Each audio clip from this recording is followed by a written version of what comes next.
অনেক দিন ধরেই আমার এই লইট্টা মাছ ফ্রাই খাওয়ার খুবই ইচ্ছে ছিল। এই মাছটা আমি অনেক দিন ধরে খুঁজে পাইনি, তারপর অবশেষে আজকে পেলাম।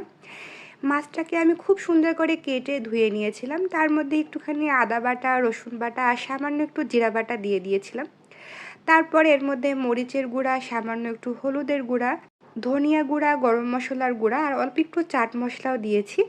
আসলে এটা কোনো প্রপার রেসিপি ফলো করিনি, আমি নিজের মতোই বানিয়েছি। তার মধ্যে একটু সামান্য লবণ আর অল্প একটু ভিনেগার দিয়ে দিয়েছি, আপনাদের কাছে লেবু থাকলে সেটাও দিতে পারবেন।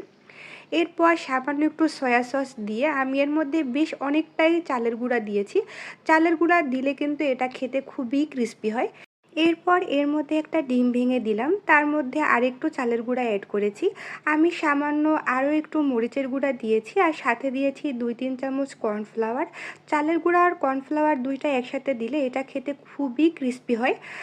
এই তো তারপর আমি এগুলোকে ডুবো তেলে একটু ভেজে নিব। আর এগুলো ওই সেম প্রসেসই, সময় নিয়ে একটু ভাজতে হবে, তাড়াহুড়া করে ভাজলে এটা ভিতরে কিন্তু কাঁচা থেকে যাবে। তারপর আমি সামান্য লো হিটে এটাকে খুব সুন্দর করে ফ্রাই করে নিলাম। আর যদিও এটা আমি প্রথম বানিয়েছিলাম, কিন্তু আমার কাছে খেতে খুবই ভালো লেগেছে। এটা পারফেক্টলি কুকড হওয়ার কারণে ভিতরে কিন্তু কোনো কাটাই ফিল হয়নি, আমার কাছে কিন্তু খুবই ভালো লেগেছে।